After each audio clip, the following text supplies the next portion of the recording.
અંજાર તાલુકાના રતનાલ ગામે નિર્માણ પામેલા સંત વલ્લભદાસ ક્રિકેટ સ્ટેડિયમ શુક્રવારે વિધિવત ખુલ્લું મુકાશે। 4 વર્ષની અખાત મહેનત અને 5 કરોડ રૂપિયાના ખર્ચે તૈયાર થયેલ આ સ્ટેડિયમનું લોકાર્પણ બીસીસીના સેક્રેટરી અનુરાગ ઠાકુરના હસ્તે કરવામાં આવશે।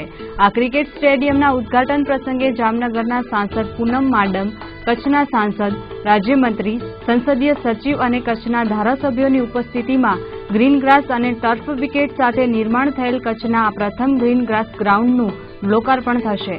આ ગ્રાઉન્ડની અગાઉ ભારતીય ક્રિકેટ ટીમના ટર્બાનેટર હરભજન સિંહ પણ મુલાકાત લઈ ચૂક્યા છે।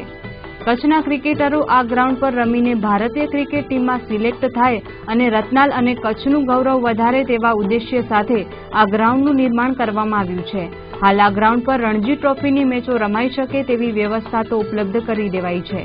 આગામી સમયમાં આઈપીએલની મેચો પણ અહીં રમાય તે માટે પણ આગામી ટૂંક સમયમાં વ્યવસ્થા ગોઠવવાની તૈયારીઓ ચાલી રહી છે। આ ગ્રાઉન્ડમાં રણજી ટ્રોફીની મેચોને ધ્યાને લઈને 7 જેટલી ટર્ફ વિકેટ પણ બનાવવામાં આવી છે। આ પિચ માટેની માટી મહારાષ્ટ્રના પનવેલથી મંગાવવામાં આવી છે, તો ગ્રાઉન્ડના મેન્ટેનન્સ માટે પણ અતિ આધુનિક સાધનોની વ્યવસ્થા રતનાલ સ્પોર્ટ્સ ક્લબ અને ત્રિકમ આહિર દ્વારા કરવામાં આવી છે। આમાં લગભગ અમને આ ગ્રાઉન્ડ તૈયાર કરતા કમસે કમ આજે 5-6 વર્ષ થયા। ફર્સ્ટ કેપીએલ રમાડી હતી ત્યારથી એવી ઈચ્છા હતી કે કચ્છના ક્રિકેટરોમાં જે કેપીએલ રમાડી એમાં ઘણો હુનર છે ક્રિકેટરોમાં, તો કચ્છના ક્રિકેટરોને સારો પ્લેટફોર્મ મળે તો જરૂર ક્રિકેટરો આગળ વધી શકે એમ છે। તો એટલે એવું લાગ્યું કે ભાઈ કચ્છમાં એક આ પ્રકારનો ટર્ફ વિકેટ ને આ લસ ગ્રીન ગ્રાઉન્ડ કોઈ હતું નહીં, એક ઇફકો હતો પ્રાઇવેટમાં, પણ આવી રીતે સાર્વજનિકમાં કોઈ હતું નહીં, એટલે એવું લાગ્યું કે ભાઈ કચ્છના ક્રિકેટરોને આવો સરસ ગ્રાઉન્ડ મળે તો 100% ભવિષ્યમાં કચ્છના ક્રિકેટરો પણ એક ભારતના ક્રિકેટ ટીમનો ભાગ બની શકે।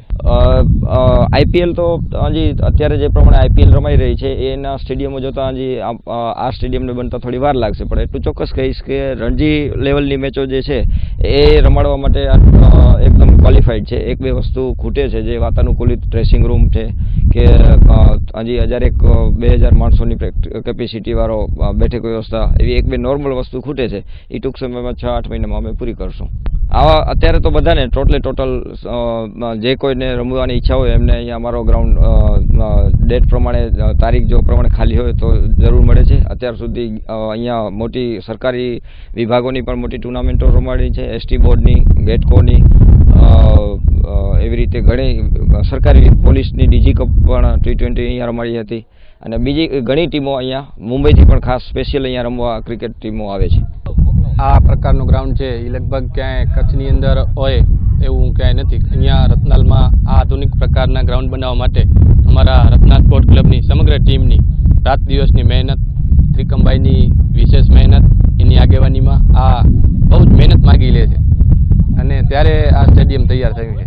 કચ્છના ક્રિકેટરોમાં પરફોર્મન્સ અત્યારે આપણે જોઈએ કચ્છ ક્રિકેટની ટીમ તો નકુલ અયાચી એ પણ ઘણા, એને જો પૂરતો ચાન્સ મળે તો એ પણ રણજી ટ્રોફી રમી શકે છે। દિનેશ નાકરાણી એ પણ એક સારા ખેલાડી છે, પરંતુ યોગ્ય આપણી કચ્છ ક્રિકેટ એસોસિએશન એમાં પૂરતો રસ લે અને ખેલાડીઓને આગળ વધવામાં ક્રિકેટ એસોસિએશન તરફથી અમારા રત્ના સ્પોર્ટ ક્લબનો જ્યારે પણ સહયોગ મળશે, ખેલાડીઓને અમે કીધેલું જ છે કે ગમે ત્યારે ક્રિકેટની લગતી બાબતમાં અમારો સહયોગ રહેશે જ, પરંતુ ક્રિકેટ એસોસિએશન થોડોક એવો ખેલાડીઓ પર નજર રાખે અને યોગ્ય માર્ગદર્શન આપે તો ખેલાડીઓ આગળ